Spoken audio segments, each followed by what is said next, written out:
Welcome to the Judgment Zone, where the wildest stories come to life. If you love jaw-dropping moments, subscribe now and let's dive in. I just won the Dumb Samaritan Award for stopping a crime that wasn't even happening. It's late, dark, and quiet. I step out of my apartment for some late-night food and, after about 15 steps, I see something weird. A girl dressed in all black is reaching into my neighbor's window. No lights on, window screen removed and laying on the ground. I freeze. I ask, "Are you good?" She doesn't answer, just makes a weird hand gesture and keeps going. My spidey senses go off. In my area, we have a lot of drug addicts and homeless people. But she didn't look homeless, so I assumed the former. My brain was screaming at me that something was off. I kept walking, got in my car, and called 911 to report a possible break-in. Gave them all the details and went to pick up dinner. 15 minutes later, I pull back up, and see two cops standing at the door.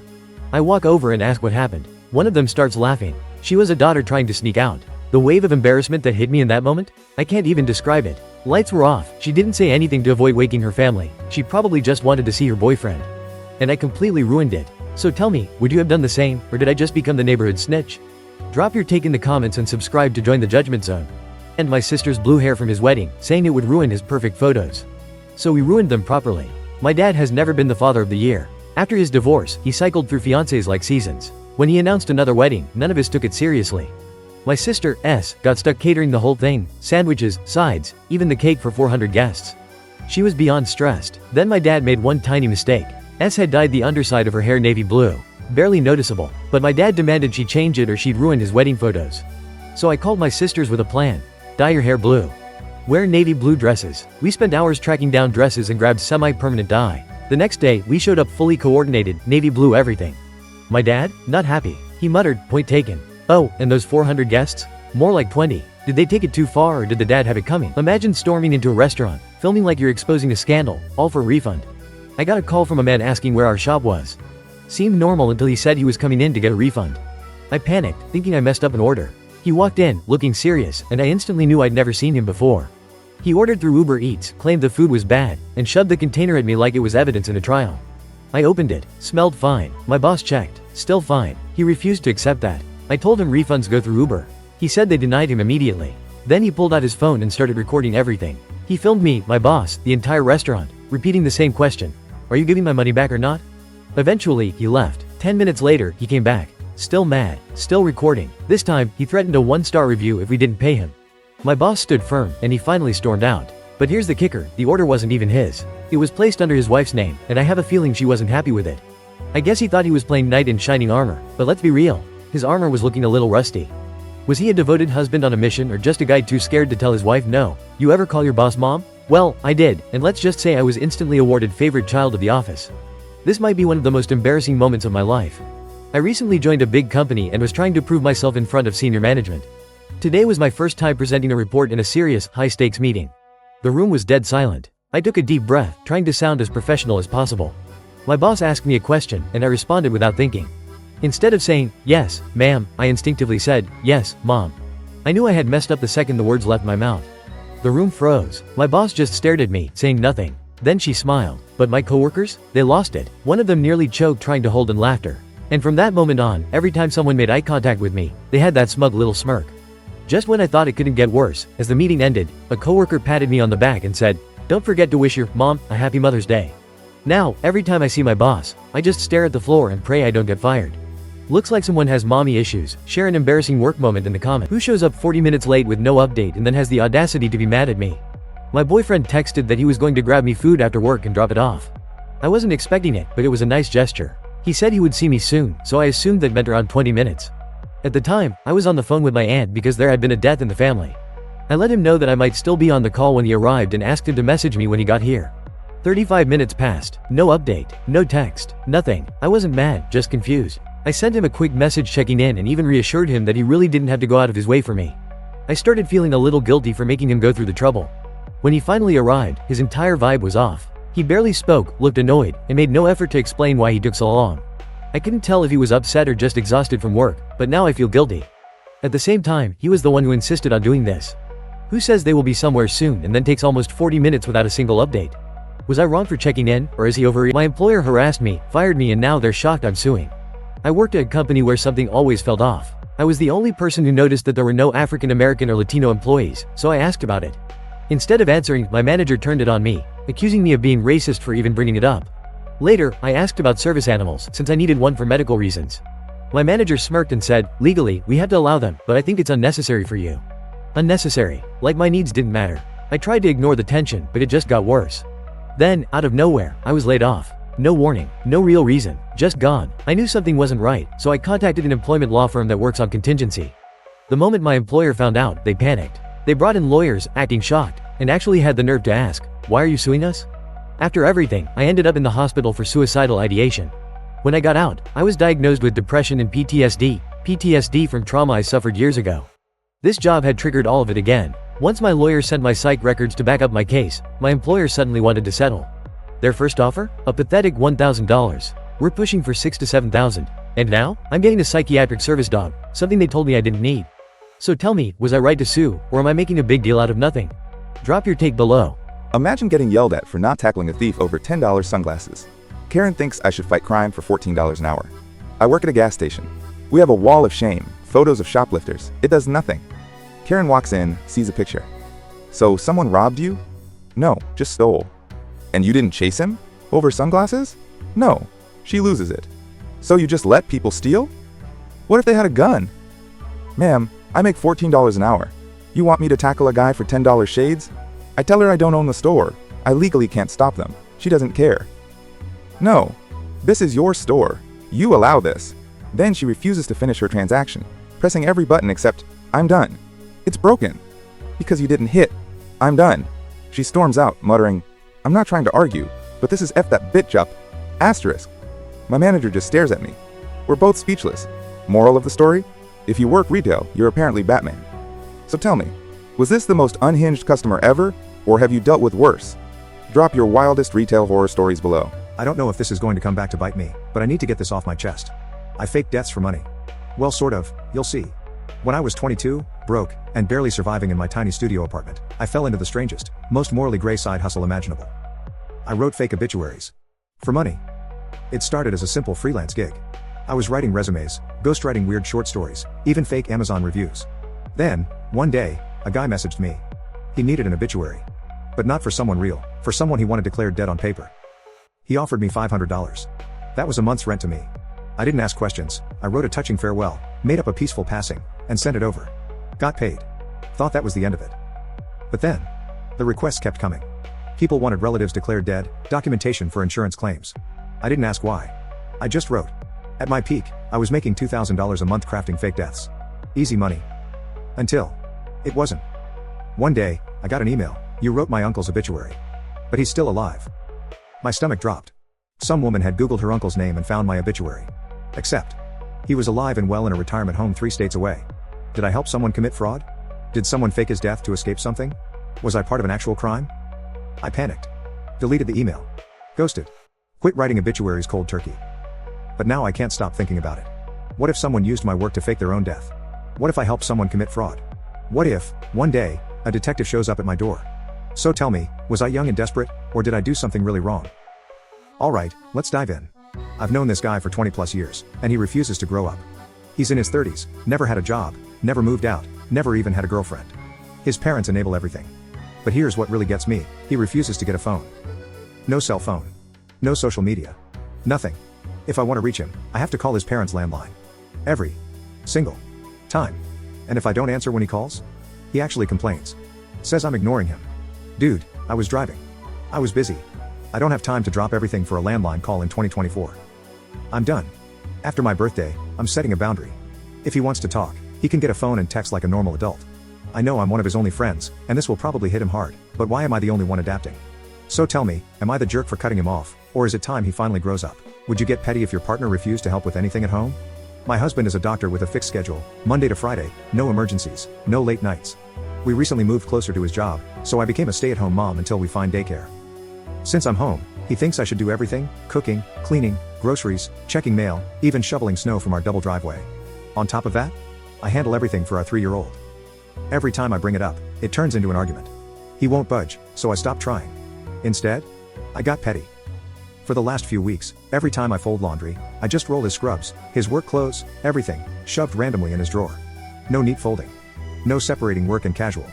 Meanwhile, my clothes and my kids? Perfectly organized. It's small, but it gives me a tiny bit of satisfaction. If I'm getting zero extra effort, why should I give any? Is this fair payback or unnecessary drama? Be real, what would you do? Would you take responsibility for an accident if it meant paying $2,500? Subscribe to The Judgment Zone for daily wild stories. Alright, let's dive in. Yesterday, I left Walmart with my kid, buckling him into his car seat. The wind was calm, so I let go of my car door for just a second, which was a big mistake. Out of nowhere, a gust of wind slammed it straight into the car next to me and my heart sank. At first, I thought, maybe it wasn't that bad? But when I checked, there was a deep dent, at least 3 inches wide, with scraped paint. No doubt it was my fault. I could have driven off, but I knew I couldn't do that. I started writing a note when, of course, the car owner walked up. I explained, gave her my info, and we agreed she'd get quotes before I decided whether to go through insurance or pay out of pocket. Today, I got the first quote, which was $2,500. From a dealership. 4 times what I expected. Now I'm just hoping the second quote is less brutal. Would you have taken responsibility, or is that price tag too high for honesty? Let's hear your take.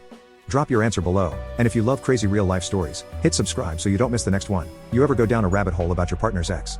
And hate yourself for it? I never thought I'd be that person, but here I am, happily married, a daughter, a solid life. And I can't stop obsessing over his ex. I don't want to care. I know it's irrational. But I still go down rabbit holes, compare myself to her, and overanalyze their past. It's exhausting, but my brain keeps chasing an answer to a question I can't even put into words. What was she like? Does he ever think about her? Was their relationship more passionate? More exciting? Was she better? I hate feeling this way, but I don't know how to stop. So if you've been through this, what fueled it for you? Was it insecurity? Jealousy? Fear of being second best?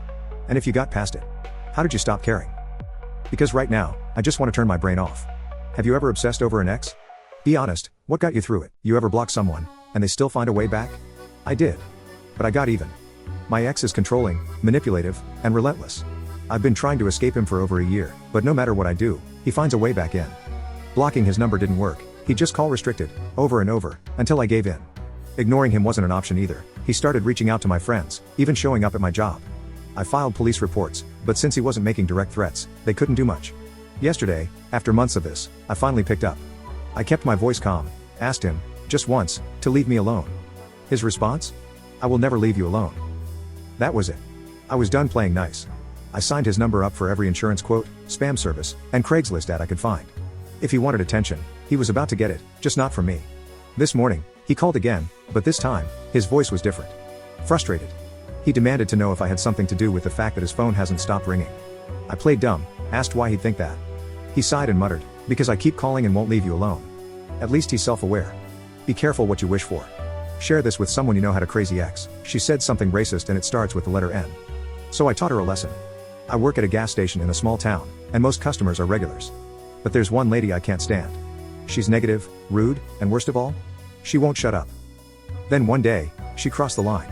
She was talking about a shooting in a nearby town when out of nowhere, she dropped the N-word, hard R. My coworker immediately called her out, but she kept saying it. 3 times.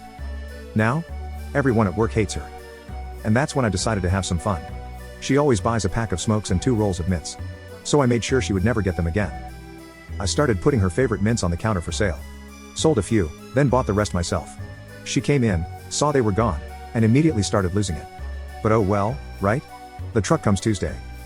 Except when Tuesday came. I bought them all again and again. Every time she walked in, she got angrier and angrier. Until one day. She completely snapped. Slamming the counter, yelling, demanding we tell her why we never have mints. Face bright red, veins popping, hands shaking. Losing it over breath mints. I stood there.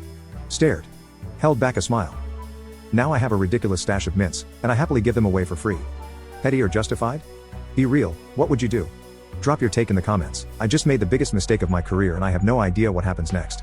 I was pissed at work, my boss made the dumbest decision I've ever been associated with. Frustrated, I fired off an email to my coworker, venting about how incompetent the decision was. I didn't name my boss directly, but it was obvious who I was talking about. Except, I didn't send it to my coworker. I sent it to my boss. The second I hit send, my stomach dropped. I clicked back, praying I misread it. Nope. There it was. Sitting in her inbox. My name, tied to an email calling her decision incompetent. I was screwed. I panicked. Do I recall it? No, that would just make it worse. Instead, I scrambled to do damage control, sent another email, CC'd my coworker, and played it off like it was just misdirected to the wrong person.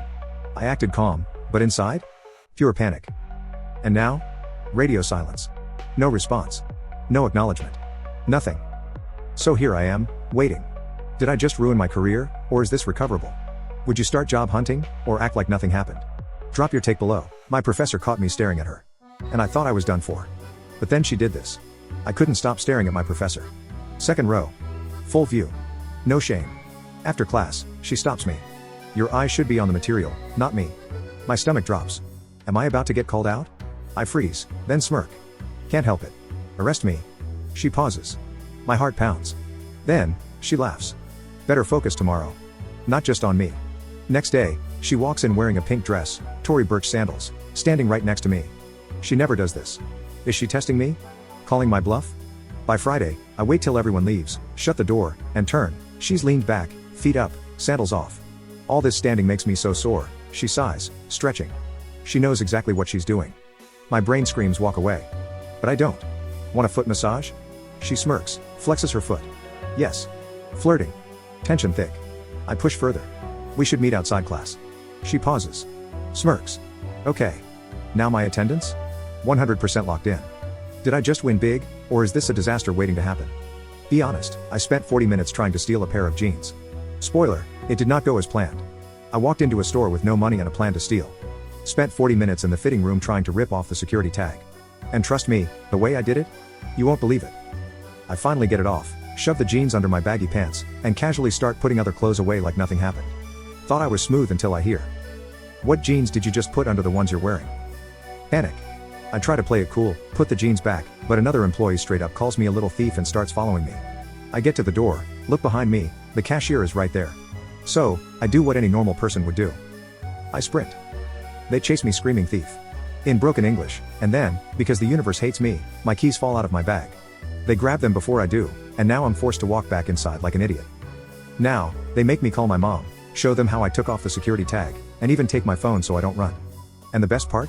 I had to demonstrate exactly how I did it. So yeah, I spent 40 minutes trying to remove a security tag. With a hair tie. Be honest, would you have gotten away with it?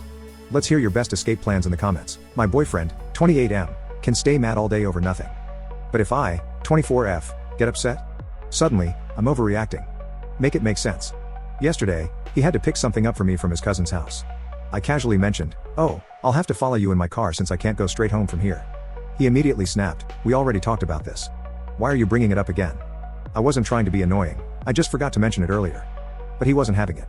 He said, "Nah, it's too late. My day is ruined, and that's just how it is." And he stayed mad the entire day. But here's where it gets wild. If I ever get upset about something, he's the first to say, "You need to stop letting little stuff get to you." So why is his anger justified, but mine is always dramatic? He has admitted anger issues but refuses therapy. I don't know how to get through to him because he never thinks he's wrong. Is this a red flag, or am I missing something? How do you even communicate with someone like this? You can't make this stuff up. I want to know what you think. Drop your take in the comments. And if you want more stories like this, hit subscribe so you never miss a wild one. See you in the next one.